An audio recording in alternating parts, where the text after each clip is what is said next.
So I'll just wait a couple minutes and then we will begin the introduction. Okay, sounds good.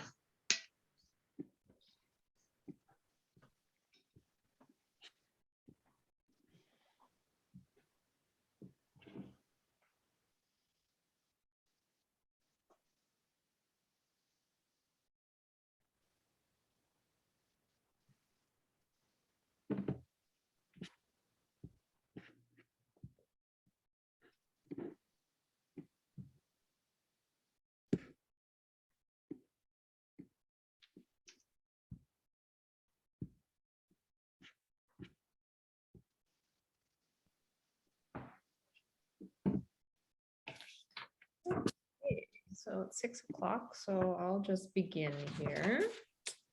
All right. Hello, everyone. Thank you for joining us today for our Artwork Professional Development Series, Tax Tips with Devin Vornbrock, CPA from Avail.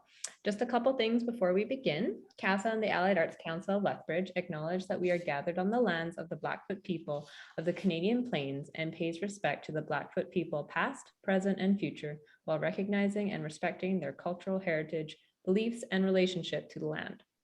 Lethbridge is also home to the Métis Nation of Alberta, Region 3. We will have a Q&A session after the presentation. So if you have any questions, please put them into the Q&A box, and then we will go through those at the end there. So over to you, Tara. Let me just quickly move through the slideshow. Forgot. Hi, everybody. My name is Tara Galanders, and I'm the Membership and Projects Manager for the Allied Arts Council. Just a little bit about us. We are a 63-year-old multidisciplinary art service organization. We operate CASA in downtown Lethbridge, where we have a robust education and gallery program. We also operate a AAC Works, which is a fine arts and crafts store in downtown Lethbridge. And we offer artists of all disciplines opportunities throughout the year during events such as Arts Days or Upside Downtown Concert Series and Christmas with CASA. And we also have this series, which is our ongoing professional development series called Artwork. Tonight is Tax Tips for Artists, which is one of our most popular professional development series every year. And tonight we have tax expert Devin Vornbrock here with us. Just a bit about Devin. He is a supervisor in Avail CPA tax group based out of Avail's Lethbridge office, and he specializes in the area of tax, particularly corporate tax. His passion lies in creating solutions for clients that help them save money and make sound financial decisions. He has received numerous accolades over the years, including the gold medal for the highest GPA. It is a graduation year from the Dhillon School of Business and inclusion in CPA Canada's Common Final Examination Honor Roll, awarded to the top 1% of successful writers in Canada. Avail CPA is the largest independently owned accounting firm here in Southern Alberta. So welcome, Devin, and take it away. Perfect. Sounds good. Thank you very much. I'm going to share my screen here in just a second. Okay.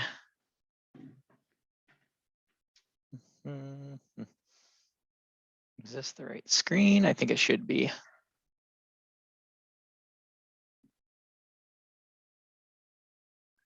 Can you guys see my screen? Yes, looking good. And it's the presentation? Yes. Okay, it doesn't show on my end for some reason, which is kind of strange, but.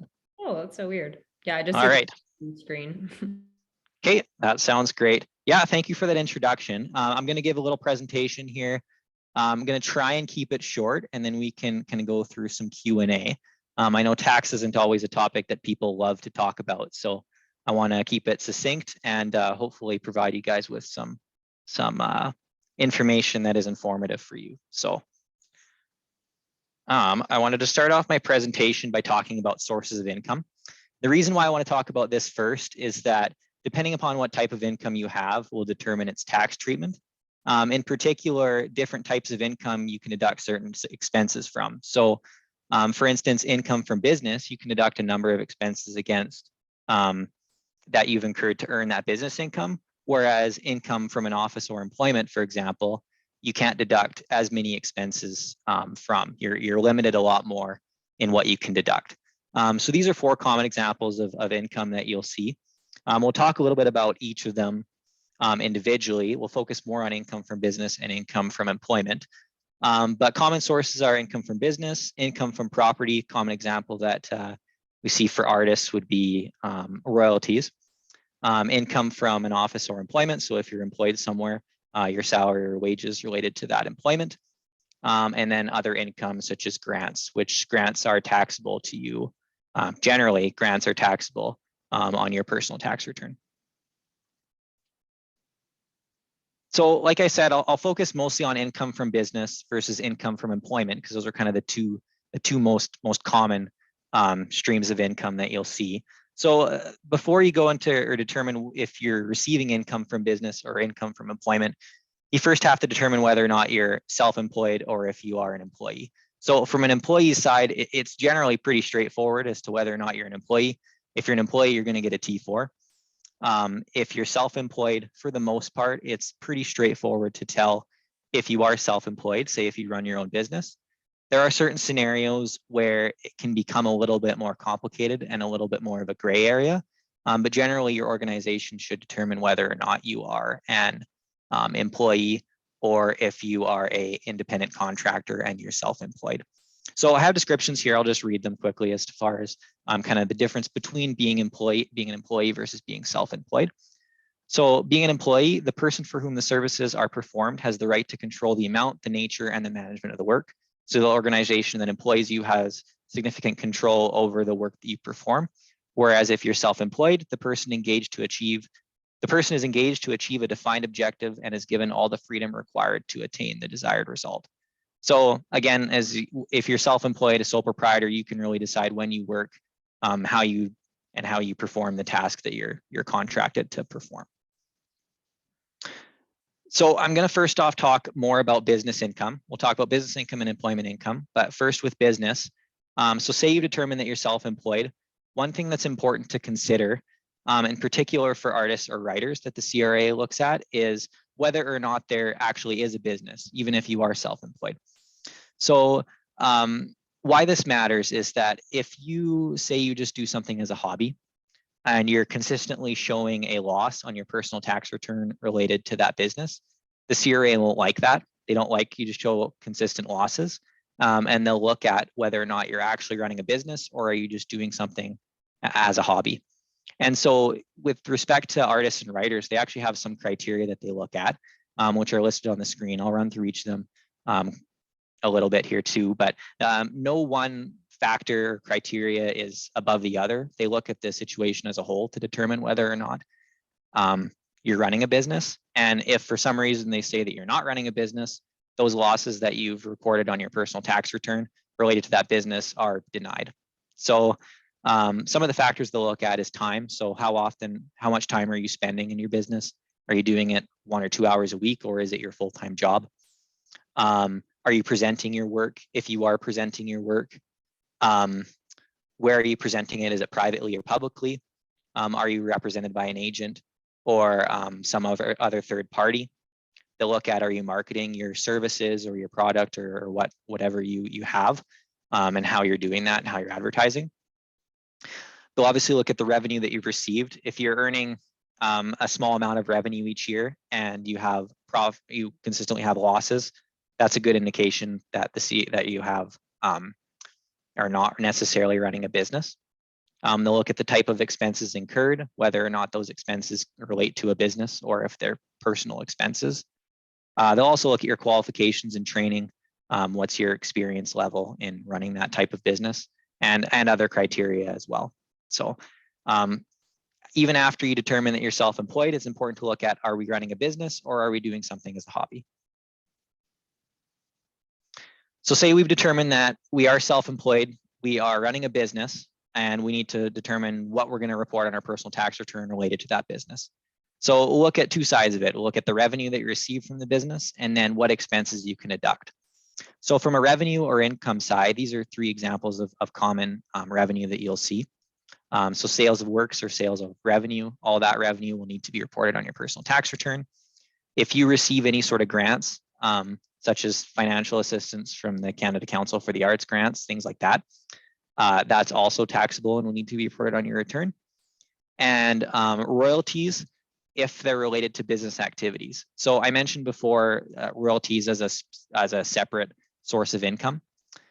And it can be either business income or a separate source of income. If it's not treated as part of your business, then you wouldn't be able to deduct expenses against it.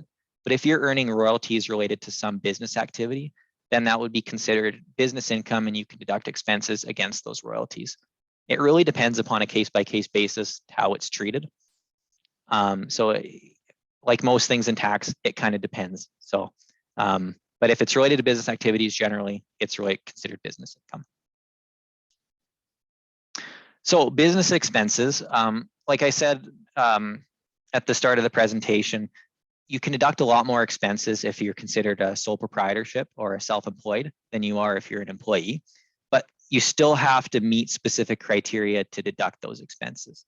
So with business expenses, these are just a few common examples of criteria. There's a lot of criteria, but these are the main ones.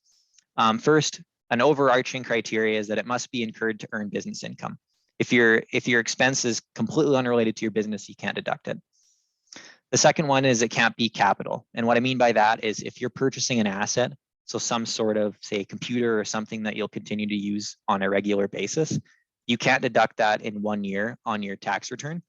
Instead, what the CRA allows you to do is you can take depreciation on that asset each year. It's called capital cost allowance. It's just the CRA's fancy way of saying tax depreciation. And they have very specific criteria and classes as to what percentage of depreciation you can take each year. And so you take that depreciation as an expense rather than the full cost of the asset. So anything that is will be used on a continuing basis beyond a year is generally considered capital and can't be deducted in the first year when it's purchased. This kind of goes without saying, but I see this a lot at work, actually, people trying to deduct personal or living expenses. Can I deduct my boat in my company that has nothing to do with boating? No. So, obviously anything that's personal or living expense is not deductible as a business expense.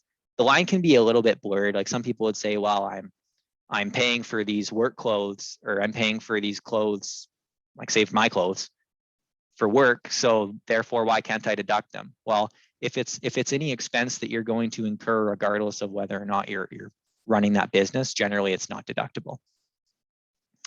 And the last criteria is it must be reasonable. You can't deduct $1 million of expenses and have $1,000 in income or something along those lines. That's a completely kind of crazy example, but yeah, so I've listed on this slide some common business expenses that you can deduct. There's obviously a lot more depending upon what business you are, but here's some common examples. So insurance premiums on instruments and equipment, repairs to your instruments and equipment, any legal and accounting fees you incurred for your business. Say you pay someone to do your personal tax return, that's deductible.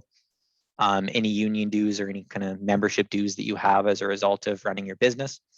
If you have commissions that are paid to an agent or some third party as a result of your business operations, that can be deducted. If you're paying an assistant, you can deduct those expenses. Any advertising, publicity, marketing expenses can be deducted. Cell phone expense, if it's related to work. If you're using your cell phone both personal and for the business, you might want to consider doing a percentage calculation as to what percentage of your cell phone is used for business purposes versus what is personal. That kind of goes back to that criteria that it must be reasonable when you're deducting the expense. Any art shipping expense, freight, anything along those lines, and any sort of professional development or specialized training that you receive in order to conduct your business activities. A common question we get asked is, can I deduct any home office expenses in my business? And the answer, like most things in tax, is yes, but it depends. So in order to deduct it, you can deduct home office expenses if you meet one of these two criteria. The first one is it must be your principal place of business, or it must be used exclusively to earn business income and used on a regular and continuous basis for meeting clients. So if you have a studio in another like somewhere else that's not in your home, that you're, paying for on a regular basis, and you're not meeting at home with any sort of clients or anything like that, it'd be difficult to justify claiming any home office expenses. But if your studio is in your home, if your primary place of work is at home, then yes, you can deduct home office expenses. I'll talk about it later in kind of the end of my presentation, but the CRA has a nice calculator for home office expense deduction that you can use. That'll kind of look at what expenses you can deduct, and a calculation as to what amount of expenses you can deduct. The calculation is generally based upon the square footage of your home and the percentage of that square feet that is your home office that's used for business activities. So a couple of things with home office expenses with deducting them. First on is you cannot create a loss using workspace expenses. So if you have $1,000 in business in net income at the end of the day and $3,000 in home office expenses, you can only deduct $1,000 in home office expenses. But any unused expenses can be carried forward to future years. One thing with that though is that you can only claim home office expenses in future years if you meet one of these two criteria to deduct them. You can't deduct them in a future year when you're no longer running your business, or the situation changes and you no longer meet the criteria for home office expenses. So we've talked about business income and expenses up to this point. I want to talk a little bit about employment income and some expenses that you can deduct against employment income. So employment income, like I said, it's generally pretty common to figure out, or pretty easy to figure out. If you're an employee, you're going to get a T4 at the end of the year, which will state what your income is for the year. And two most common forms of income that you'll receive that'll be on box 14 of your T4 slip is salary, wages, or other remuneration. Common other remuneration would be some sort of commission that you're receiving. Some people think that if you're commissioned, then you're a self-employed individual, but that's not the case. You could still receive commission income as an employee. And then also any benefits and allowances you receive. So if you have a cell phone allowance, if you have access to an employer's vehicle that you can use for personal use, there's a ton of different benefits that you could be receiving, or allowances as well, that will all be included in income for your personal tax return, and your employer will calculate that for you. So employment expenses are a lot more limited with what you can deduct to earn against your employment income. And in order to deduct any sort of employment expenses, your employer must provide you with a T2200 slip. And so a T2200 slip, it's a declaration of conditions of employment. So it's essentially a slip that your employer fills out and says, yeah, my employee was required to pay all of these expenses as a result of their employment, and I didn't reimburse them for it. And they'll specify exactly what you were required to pay for employment purposes. And you're limited to whatever is on that T2200 with what you can deduct. If the CRA is going to audit you for employment expenses, that's the first thing they'll ask is for your T2200 slip. So I've listed on this page some common employment expenses that you can deduct, as well as some that are common specifically for artists and writers. So if you're required to work away from your place of business, if you had required to travel and pay those expenses and weren't reimbursed, you can potentially deduct those. Same thing with motor vehicle expenses. If you have musical instrument costs, maintenance, rent, and insurance related to those, you can deduct. There are some limits with what you can deduct for creating works of art. You cannot expense any reproduction of works of art, but if you're creating a new work of art, then there could be expenses related to that. Composing, performing a dramatical or musical work, or artistic activity in respect of which the taxpayer is a member of a professional artists association. So what I really want to take away with employment expenses is that you can deduct them, but in order to deduct them, you need to have a specific form filled out by your employer. So it's important to talk to your employer and make sure that they're filling that out if you think that you should be able to deduct some employment expenses. So another common question we get is in regards to grants and whether or not grants are taxable. In general, grants are taxable and you will receive a T4A slip for those, and you must report that income on your personal tax return. There is a basic exemption for grants. So the first $500 of grants are not taxable, but that doesn't mean that you shouldn't report that on your personal tax return. Whatever tax software you're using, or I guess if you're filing it by paper, which would be more difficult, but generally every tax software that you're filing will automatically take out $500 of the grant money. But it's important to note that they are taxable to you. So our exemption for a art production grant. So if you're receiving a grant that is specific to a specific production of a literary, dramatic, musical, or artistic work, then that you can claim reasonable expenses in order to fulfill that grant. So it's important to note that the reasonable expenses cannot exceed your total amount of grant. So if you receive a grant of $1,000, but you have expenses of $2,000, you can only deduct those expenses, which bring it down to zero. So only $1,000 of those expenses in that case. So I talked a little bit about it, but these are some reasonable, these are kind of the criteria for reasonable expenses to deduct against that art grant. So first off, like I talked about with business income, you can't deduct any personal or living costs. If you're reimbursed for those expenses, you can also not deduct them against the grant.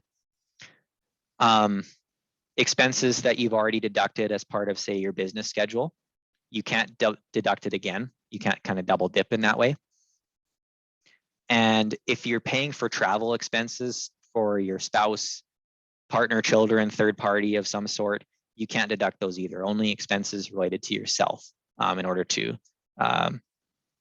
for what that grant is asking you to accomplish. So the next couple slides I wanted to go through, these are kind of common questions that we also get asked in regards to your personal tax filings, and especially if you're self-employed. So the first one is regards to GST. A common question we get asked is, should I be registered for GST and should I be charging it to my customers?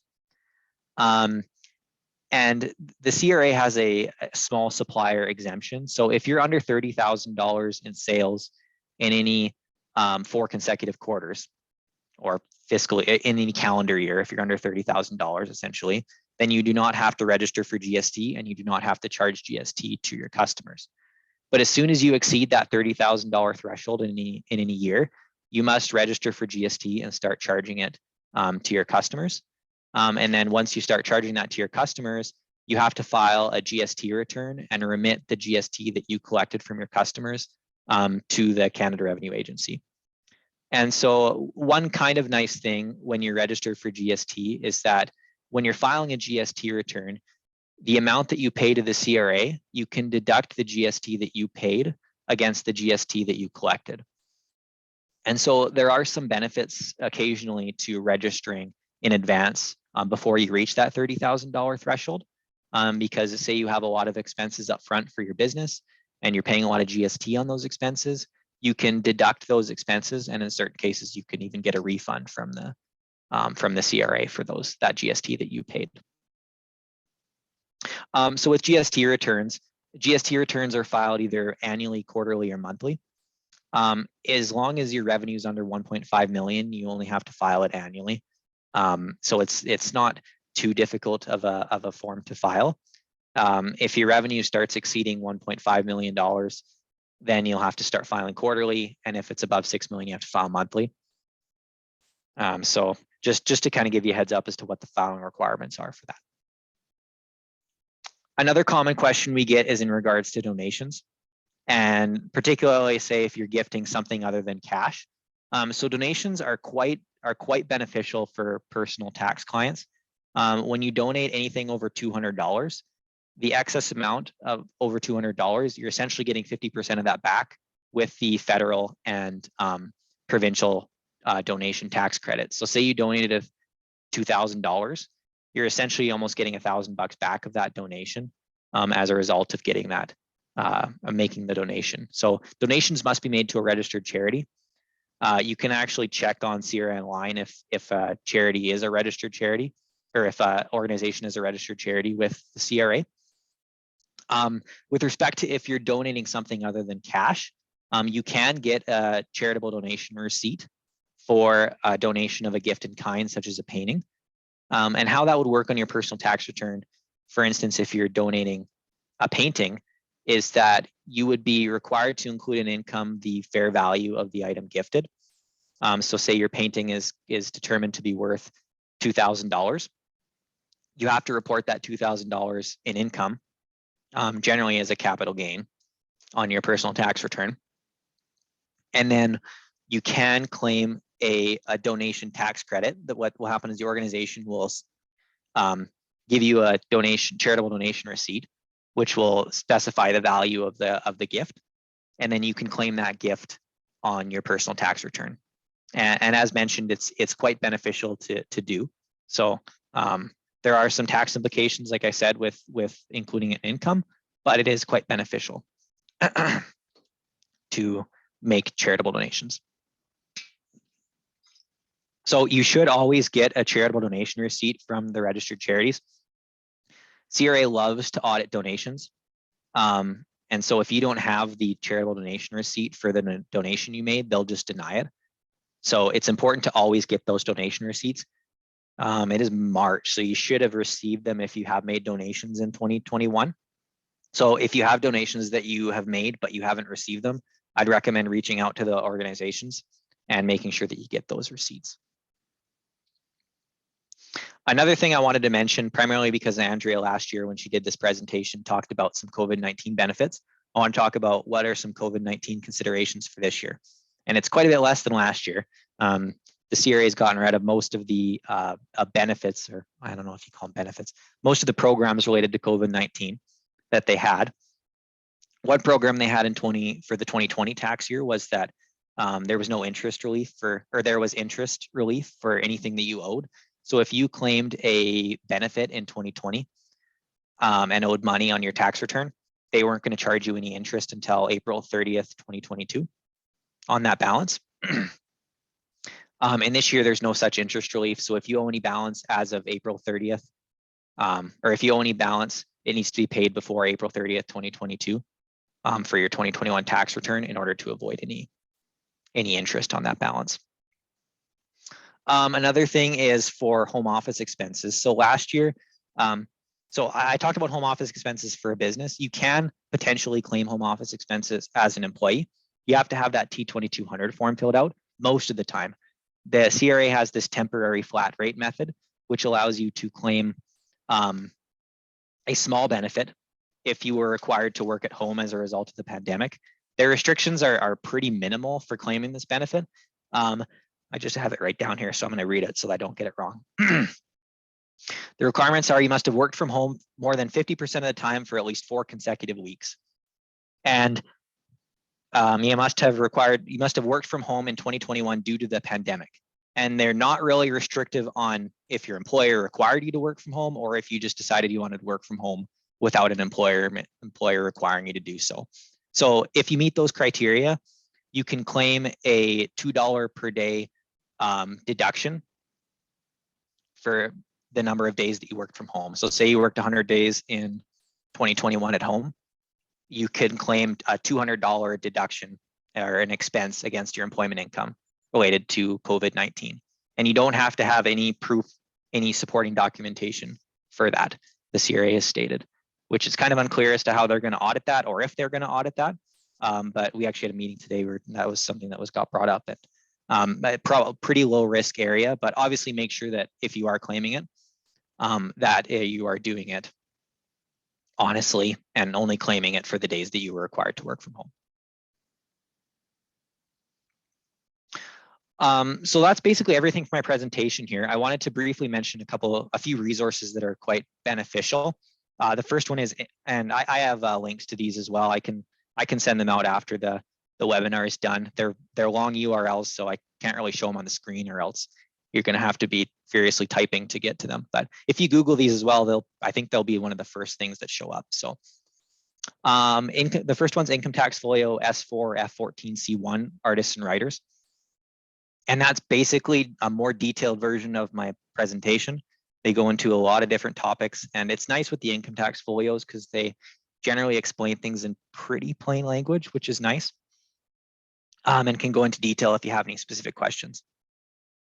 For the home office calculator, I mentioned that briefly as well. It's a resource on CRA's website that allows you to calculate your home office expense. So it's a nice resource to have. And the last one is the CRA has a web page that has all of your deductions, credits, and expenses that you can claim personally on your personal tax return. And it's nice because it'll list it all out, and then you can double click into things and it'll explain things in more detail. So if you aren't sure exactly, maybe if you're not sure exactly what you can claim or what credits are available, that's a nice resource to have to make sure that you're not missing anything that you could potentially be claiming on your personal returns. So that's everything I have for the formal presentation. If there's any questions, I'd be happy to answer them to the best of my ability. Thank you so much. That was perfect. I'll start reading off some Q&A now. Okay. Let me see. We did have one person ask if they can ask questions through audio. Jess, Sure. you do want to can they? do that? I think they can. Let me just check. I think I have to give them permission. So let me just go under participants and just give me 1 second. That means it's going to be a long question. Okay. I did one. Nope, not that one. Okay, Jess, I believe I gave you permission to talk. So you can try if you want to ask your question. Yeah, for sure. Thank you so much for your presentation. Can you hear me? Yeah. Perfect.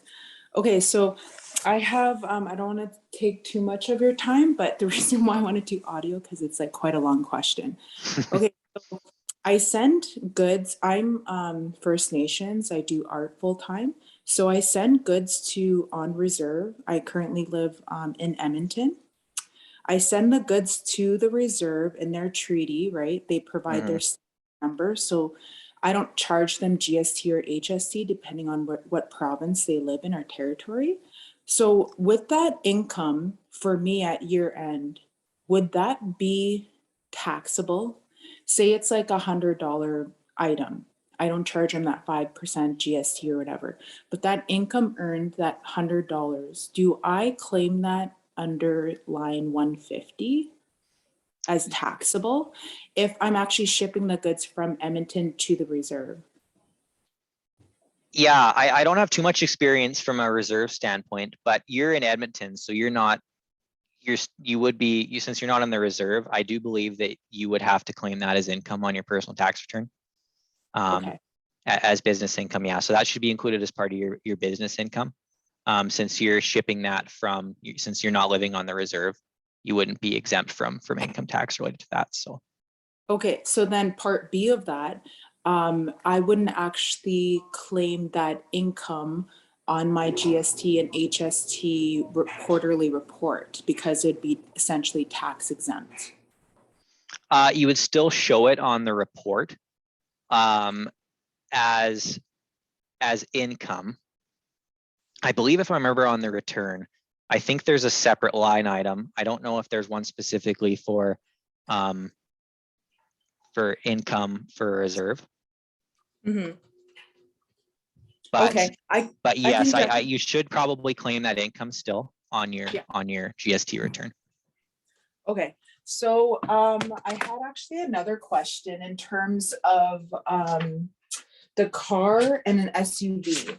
So if I purchase, like, say, for example, a car for the coming year and I solely used it for my business, like, I know there's different options. You could either buy it out, you could lease one, or you can actually finance. So in terms of like those 3 options, what is the best like way of going about to having them writing off the most expenses? I think it kind of depends on which way you go and how much the vehicle is.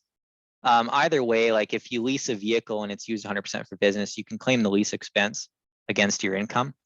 Or if you purchase a vehicle outright, you can claim the tax depreciation on that vehicle. And then also your other option was financing. So if you're financing a vehicle, so similar to buying it, you can deduct the tax depreciation on that, and then interest on that financing you'd also be able to deduct if the vehicle is used solely for business purposes. So I wouldn't say that there's like one way that's like you're going to save more money by doing it. I think it probably goes down to just from a money decision, what makes the most sense for you. I don't think either way from a tax perspective is going to be, I don't think one option is better than the other necessarily. Okay, perfect. Okay, I don't want to ask a million questions, but actually just one more. Okay. I know that you mentioned, okay, so I'm actually going to do a market on reserve. So say, for example, Enoch Cremation.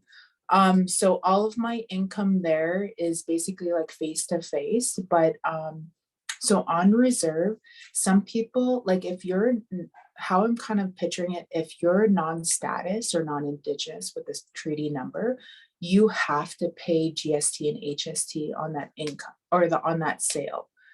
So, so for me at the year end, say for example, I made $10,000 at this market. Mm-hmm. Could I then, would that whole $10,000 be tax exempt for me? And that portion where, yeah, that's my question.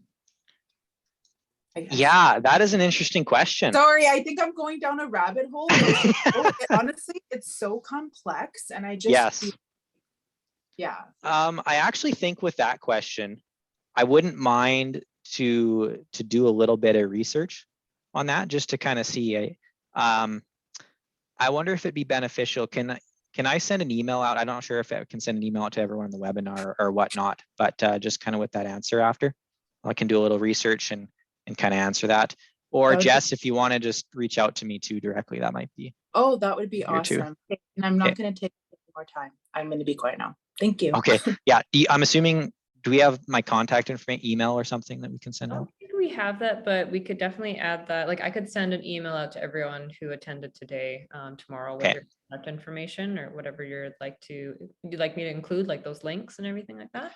Yeah, that sounds great. And then maybe once that's sent out, Jess, if you can just send me an email with that question, I can get back to you with an answer. So I don't have too much experience with the reserve, how that would work with being exempt, so going on the reserve. So I think it would be good for me to do a little research before I give you an answer to make sure that I'm giving you the right answer. So sure, thank you. Awesome. I do see another individual with their hand up, so I'm just gonna click allow to talk. Almendra, if you'd like to ask your question. Just give a couple seconds here. Or I could go back. Hi. Oh, there we go. Oh, sorry. Can you listen to me? Yeah. I guess already it's perfect. I'm newcomer, so I don't know how or where. This is going to be my first year to make my taxes. Mm-hmm. So I guess I have to start because I'm artist and I have my work permit, my open work permit. How does it work? Like self-employed, or because actually I am working in many projects. okay. And you're self-employed, you said? You don't work for any?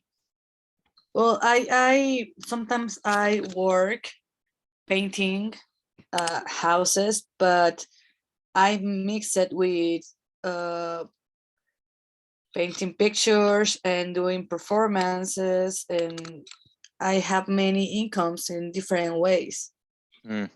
Yeah, so I noticed someone in the chat mentioned the Newcomer Centre. I don't know much about the Newcomer Centre, but that would probably be a good place to start, just for kind of helping you with your specific tax scenario. Yeah, there's like someone else is commenting, there's lots of free tax services with immigrant serving agencies up in Calgary as well.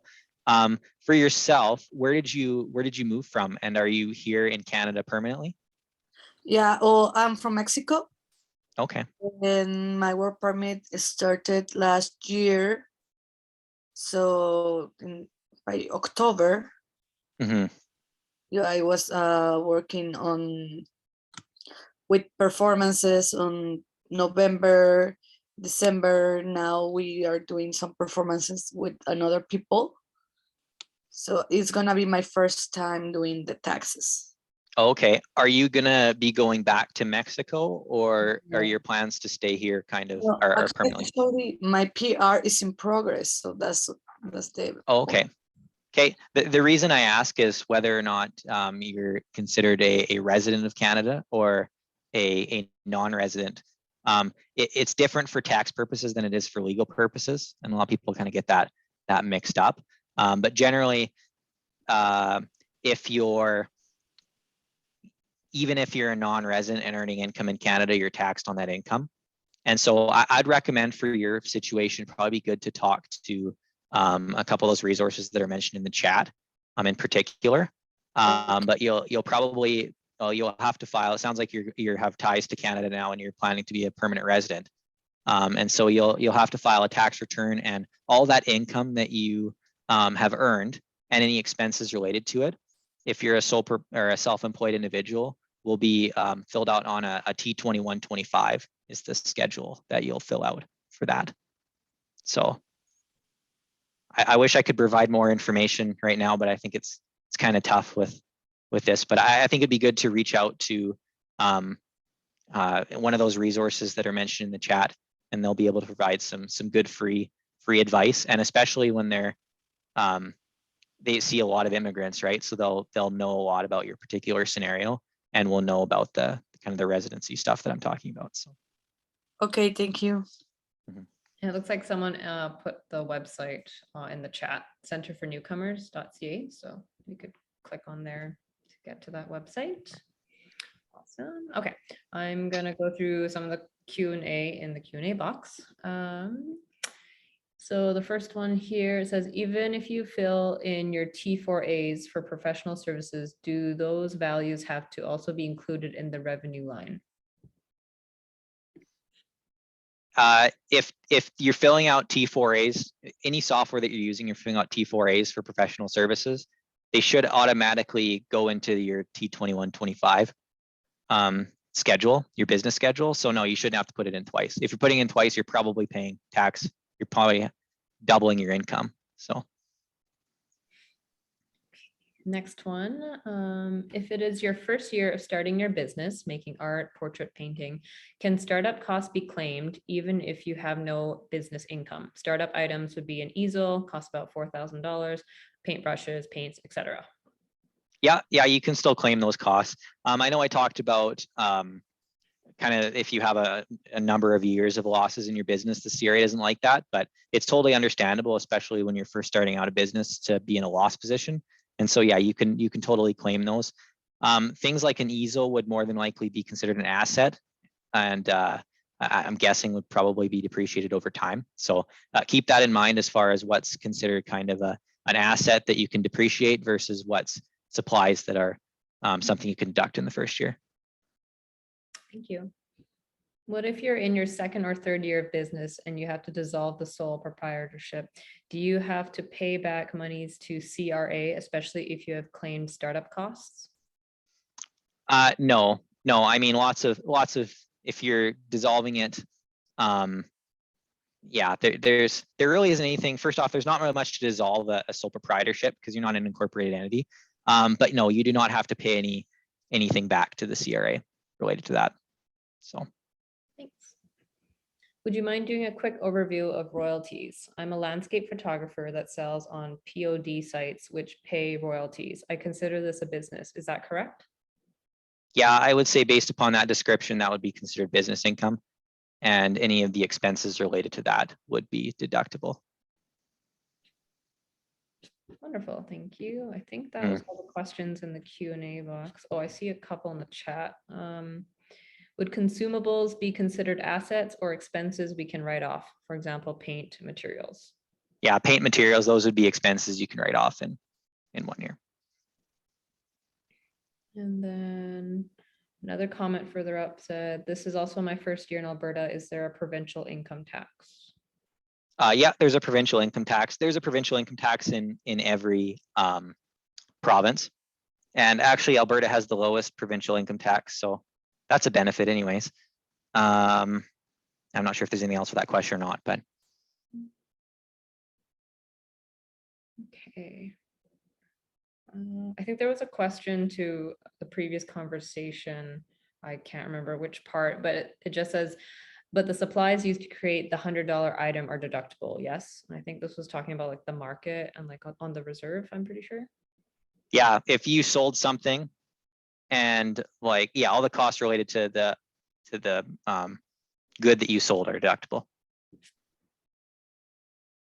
Do I register a sole proprietorship to be considered a business?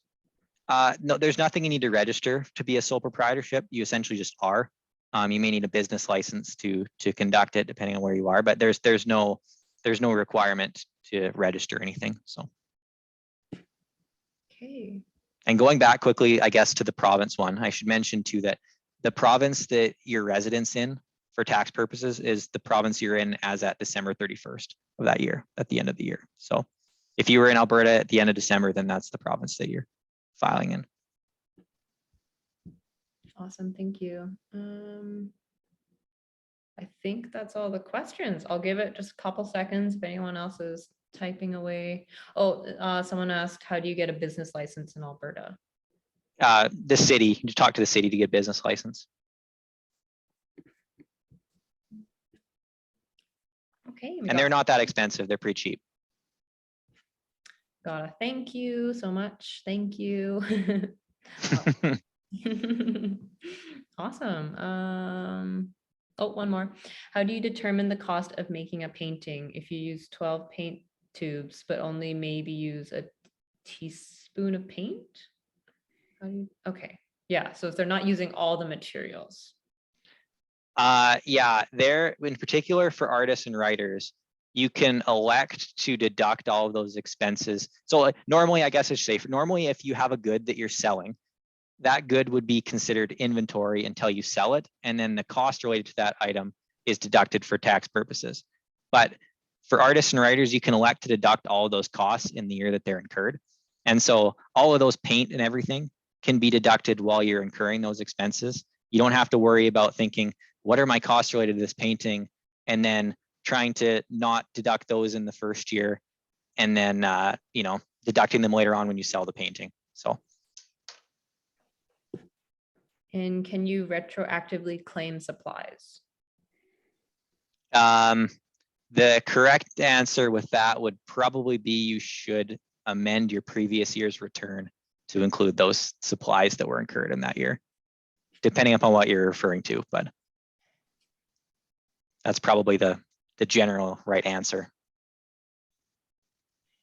Okay, thank you so much. I don't see any new questions. Wonderful. Yeah, thank you. Tara, did you want to have some final closing words? Do you want me to bring back the slideshow? Okay.